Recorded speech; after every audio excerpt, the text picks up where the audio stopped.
அனைவருக்கும் வணக்கம். அன்பான மாணவர்களே, வசந்தம் தொலைக்காட்சியின் வித்யா வசந்தம் கல்வி நிகழ்ச்சியின் ஊடாக உங்கள் அனைவரையும் சந்திப்பதில் மகிழ்ச்சி அடைகின்றேன். இந்த பாடத்தில் குறிப்பிடப்படும் விடயங்களை குறித்து கொள்வதற்கு குறிப்பு புத்தகத்தையும் பேனா ஒன்றையும் எடுத்து வைத்துக் கொள்ளுமாறு கேட்டுக்கொள்கின்றேன். இன்றைய நாளில் நாங்கள் தரம் 8 கணித பாடத்தில் 2ஆம் தவணைக்கான முதலாவது அலகான சமச்சீர் தொடர்பாக பார்க்க இருக்கின்றோம். இப்பாடத்தை கற்பதன் மூலம் நீங்கள் சுழற்சி சமச்சீரை அறிந்து கொள்வதற்கும் தளவுரு ஒன்றின் சுழற்சி சமச்சீர் வரிசையை காண்பதற்கும் இருபுடை சமச்சீருடைய தளவுரு ஒன்றின் சமச்சீர் அச்சுக்களின் எண்ணிக்கைக்கும் சுழற்சி சமச்சீர் வரிசைக்கும் இடையிலான தொடர்பை பெற்றுக்கொள்வதற்கும் தேவையான ஆற்றல்களை பெறுவீர்கள். அன்பான மாணவர்களே, இந்த பாட நிறைவில் இந்த 3 விடயங்கள் தொடர்பாக ஆற்றல்களை பெறுவீர்கள் என்று நான் எதிர்பார்க்கின்றேன். அந்த வகையில் நாங்கள் முதலாவதாக இருபுடை சமச்சீர் தொடர்பாக பார்ப்போம். நீங்கள் ஏற்கனவே இருபுடை சமச்சீர் தொடர்பாக தரம் 7 கற்றிருப்பீர்கள். இருந்த போதிலும் மீண்டும் ஒரு முறை நாங்கள் இருபுடை சமச்சீர் தொடர்பாக ஞாபகமூட்டி பார்ப்போம். ஒரு தளவுருவானது நேர்கோடு வழியே மடிப்பதன் மூலம் ஒன்றுக்கொன்று பொருந்தக்கூடியவாறு சமச்சீருடைய தளவுரு எனப்படும். அதாவது மாணவர்களே, யாதுமொரு தளவுருவினை சரி சம பகுதிகளாக 2ஆக பிரிக்கக்கூடியதாக ஒரு நேர்கோடு வரையக்கூடியதாக இருக்குமாக இருந்தால் அந்த தளவுருவானது இருபுடை சமச்சீருடைய தளவுருவாக கருதப்படும். அவ்வாறு 2 சமபகுதிகளாக பிரிக்கும் கோடானது சமச்சீர் அச்சு என அழைக்கப்படும். நாங்கள் தற்போது ஒரு சில உருக்களின் சமச்சீர் அச்சுக்கள் தொடர்பாக பார்ப்போம். இப்போ இந்த முதலாவது உருவை அவதானித்தோமானால் இந்த உருவானது 2 சமபகுதிகளாக பிரிக்கும் வண்ணம் வரையக்கூடியதான சமச்சீர் அச்சுக்கள் எத்தனை இருக்கின்றதை பார்ப்போம். இந்த உருவானது 2 சமபகுதிகளாக பிரிக்கக்கூடியதாக வரையக்கூடிய சமச்சீர் அச்சுக்களின் எண்ணிக்கை 1 ஆக காணப்படுகின்றது. ஆகவே உருவின் சமச்சீர் அச்சுக்களின் எண்ணிக்கை 1. இன்னும் ஒரு உருவை அவதானிப்போம். செவ்வகம். இச்செவ்வகத்துக்கு வரையக்கூடிய சமச்சீர் அச்சுக்களை பார்த்தோமானால் 1, 2 2 சமச்சீர் அச்சுக்கள் வரையக்கூடியதாக இருக்கின்றது. ஆகவே செவ்வகத்துக்கு உள்ள சமச்சீர் அச்சுக்களின் எண்ணிக்கை 2 ஆக காணப்படுகின்றது. மேலும் ஒரு உருவை அவதானிப்போம். இவ்வுருவை சம பகுதிகளாக பிரிக்கக்கூடியதாக வரையக்கூடிய சமச்சீர் அச்சுக்களின் எண்ணிக்கை தொடர்பாக பார்ப்போம். 1, 2, 3, 4 4 சமச்சீர் அச்சுக்கள் இருப்பதை அவதானிக்கக்கூடியதாக இருக்கு.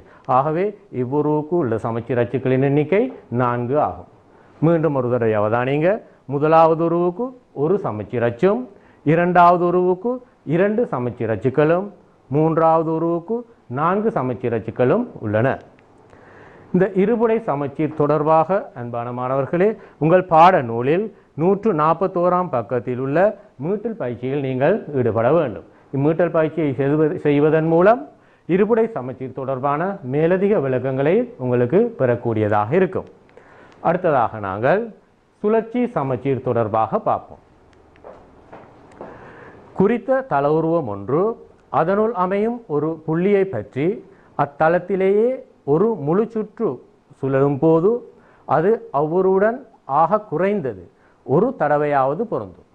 அதாவது மாணவர்களே, யாதுமோர் தளவுருவானது அதனுள் அமைகின்ற யாதுமோர் புள்ளியை பற்றி ஒரு முழு சுற்று சுழற்றும் போது குறைந்தது ஒரு தடவையாவது ஆரம்ப உருவுடன் பொருந்தும்.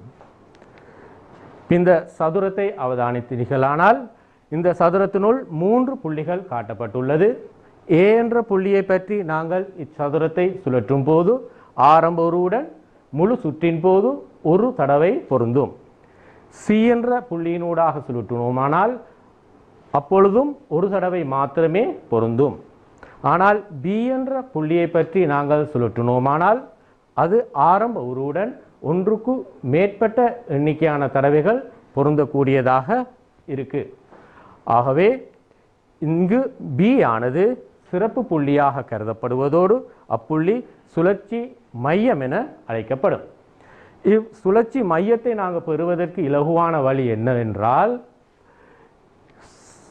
உருவுக்கு வரையக்கூடிய சமச்சீர் அச்சுக்கள் இடைவெட்டும் புள்ளி சுழற்சியின் மையமாக கருதப்படும். அப்போ தல உருவொன்றின் சுழற்சி மையத்தை காணும் போது நீங்கள் அவ்வுருவுக்கு சமச்சீர் அச்சு வரைவதன் மூலம் அச்சமச்சீர் அச்சுக்கள் இடைவெட்டும் புள்ளியை சுழற்சி மையமாக கொள்ள முடியும். இது தொடர்பான செயற்பாடு உங்கள் பாடநூலில் 142ஆம் பக்கம் செயற்பாடு 1 இருக்கு. ஆகவே அந்த செயற்பாட்டையும் நீங்கள் செய்ய வேண்டும். சுழற்சி சமச்சீர் என்றால் என்னவென்று பார்ப்போம் மாணவர்களே. குறித்த தல உருவம் ஒன்று அதனுள் அமையும் ஒரு சிறப்பு புள்ளியை பற்றி. இப்போ இந்த சிறப்பு புள்ளி என்றால் நாங்கள் சுழற்சி மையம் என பார்த்தோம். அந்த சுழற்சி மையத்தை பற்றி ஒரு முழு சுற்று, அதாவது 360 பாகை சுழலும் போது ஒரு முழு சுற்றுக்கு முன் இரு உருக்களும் பொருந்தி வருமாயின் அவ்வுருவுக்கு சுழற்சி சமச்சீர் காணப்படும். அதாவது மாணவர்களே, யாதுமோர் தலவுருவின் சுழற்சி மையத்தை பற்றி 360 பாகை, அதாவது ஒரு முழு சுற்று சுழற்றும் போது முழு சுற்றுக்கு முன் யாதும் ஒரு தடவையாவது ஆரம்ப உருவுடன் பொருந்துமாக இருந்தால் அதுக்கு சுழற்சி சமச்சீர் காணப்படும் என்று நாங்கள் கூறலாம். இவ்வாறு சுழற்றும் போது ஒரு முழு சுற்றின் இறுதியில் உருக்கள் பொருந்தும் தடவைகளின் எண்ணிக்கை ஒன்றிலும் கூடியதெனின் அத்தடவைகள் சுழற்சி சமச்சீர் வரிசை எனப்படும். சுழற்சி மையத்தினூடாக சுழற்றும் போது ஒன்றுக்கு மேற்பட்ட தடவைகள் பொருந்துமாக இருந்தால் அதனை நாங்கள் சுழற்சி சமச்சீர் வரிசை என்று கூறுகின்றோம். ஒரு தடவை மாத்திரம், அதாவது முழு சுற்றின் போது ஒரு தடவை மாத்திரம் சுழலுமாக இருந்தால் அதை நாங்கள் சுழற்சி சமச்சீர் வரிசையாக கருத முடியாது. இது தொடர்பான செயற்பாடு உங்கள் பாடநூலில் 143ஆம் பக்கம் செயற்பாடு 2 உள்ளது. நீங்கள் கட்டாயம் இச்செயற்பாட்டில் ஈடுபட வேண்டும். தற்போது நாங்கள் சுழற்சி சமச்சீர் தொடர்பாக பார்ப்போம். முதலாவது உருவாக சதுரத்தை கருதும் போது இந்த சதுரத்தின் ஆரம்ப நிலையின் ஓர் உச்சி A எனவும் சுழலும் உருவின் ஓர் உச்சி A' எனவும் குறிக்கப்பட்டுள்ளது. இதனை நாங்கள் சுழற்சி மையத்தினூடாக சுழற்றி பார்ப்போம். ஆரம்ப உருவுடன் எத்தனை தடவைகள் பொருந்தும் என்று. 1 2 3 4. அதாவது மாணவர்களே, ஆரம்ப உருவுடன் 4 தடவைகள் பொருந்துகின்றது. நீங்கள் அவதானித்திருப்பீர்கள், A' என்பது 90 பாகை, 180 பாகை, 270 பாகை, 360 பாகை சுழலும் போது ஒவ்வொரு தடவை சுழலுவதை நீங்கள் அவதானித்திருப்பீர்கள். மீண்டும் ஒரு முறை அவதானித்தீர்களானால்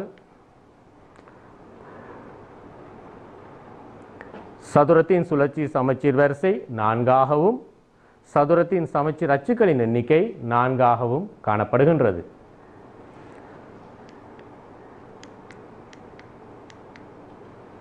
இன்னொரு உருவை அவதானிப்போம். செவ்வகம்.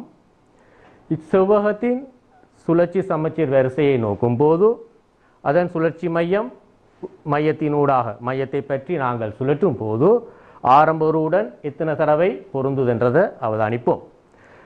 ஆரம்ப உருவின் ஓர் உச்சியானது B எனவும் சுழலும் உருவின் உச்சி B' எனவும் குறிக்கப்பட்டுள்ளது. சுழற்றி பார்ப்போம்.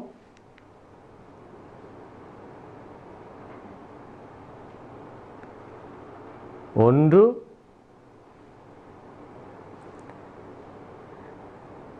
2 தடவைகள் ஆரம்ப நிலையுடன் ஆரம்ப உருவுடன் பொருந்துவதை நீங்கள் அவதானிக்கக்கூடியதாக இருக்கு. அதாவது B' ஆனது 180 பாகை 360 பாகை சுழலும் போது ஒவ்வொரு தடவையாக 2 தடவைகள் சுழலுகின்றது. மீண்டும் ஒரு முறை அவதானியுங்கள்.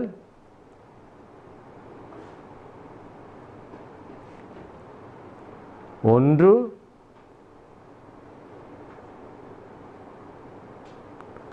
2. ஆகவே 2 தடவை பொருந்துவதால் நாங்கள் செவ்வகத்துக்கு சுழற்சி சமச்சீர் வரிசை 2 இருக்கிறதாக கூற முடியும். ஆகவே செவ்வகத்தின் சுழற்சி சமச்சீர் வரிசை 2, செவ்வகத்தின் சமச்சீர் அச்சுக்களின் எண்ணிக்கை 2ஆக காணப்படுகின்றது. அன்பான மாணவர்களே, சதுரத்தின் சுழற்சியில் சமச்சீர் தொடர்பாகவும் செவ்வகத்தின் சுழற்சி சமச்சீர் தொடர்பாகவும் பார்த்திருந்தோம். மீண்டும் ஒரு உருவை அவதானிப்போம். சாய் சதுரம். இச்சாய் சதுரத்தின் சுழற்சி மையத்தினூடாக இதனை சுழற்றும் போது ஆரம்ப நிலையுடன் எத்தனை தடவை பொருந்துகின்றது அவதானிப்போம். சாய் சதுரத்தின் ஓருச்சியின் எழுத்து பி ஆகவும் சுழலும் உருவின் ஓருச்சி பி டேஷ் எனவும் குறிக்கப்பட்டிருக்கிறது. அவதானிக மாணவர்களே, 1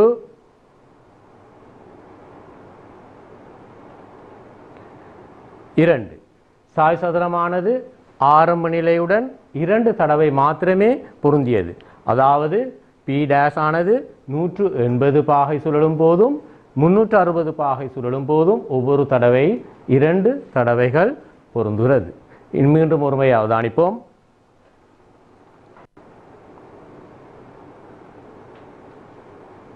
1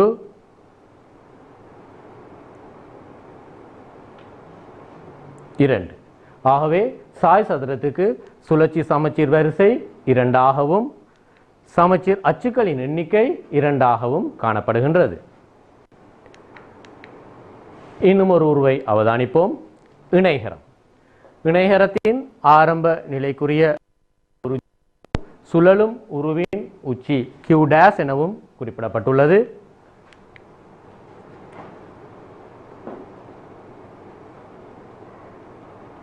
ஒன்று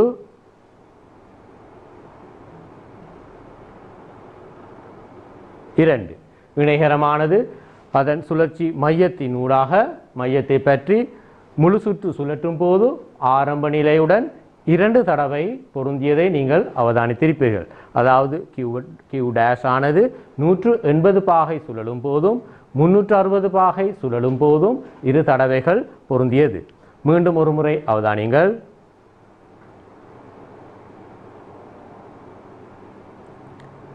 1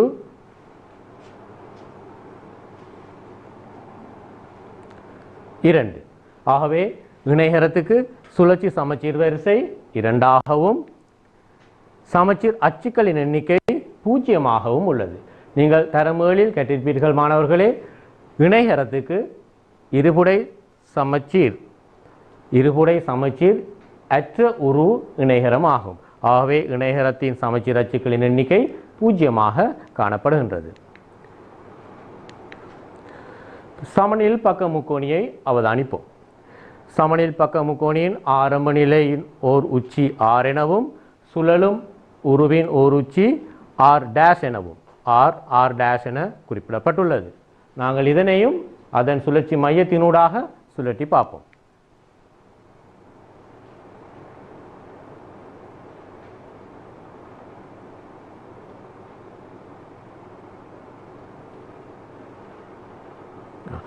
மாணவர்களே, இவ்வுருவானது முழு சுற்று சுழலும் போது ஒரு முறை மாத்திரமே ஆரம்ப உருவுடன் பொருந்தியது. ஒரு முறை மாத்திரமே ஆரம்ப உருவுடன் பொருந்தியது. மீண்டும் ஒரு முறை அவதானிங்க.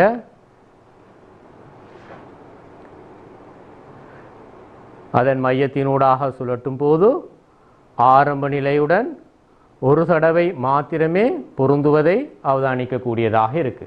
ஆகவே இவ்வுருவுக்கு சுழற்சி சமச்சீர் வரிசை இல்லை. ஆகவே 0 நாங்கள் இதன் சுழற்சியில் சமச்சீர் வரிசையை காண்பிப்பது.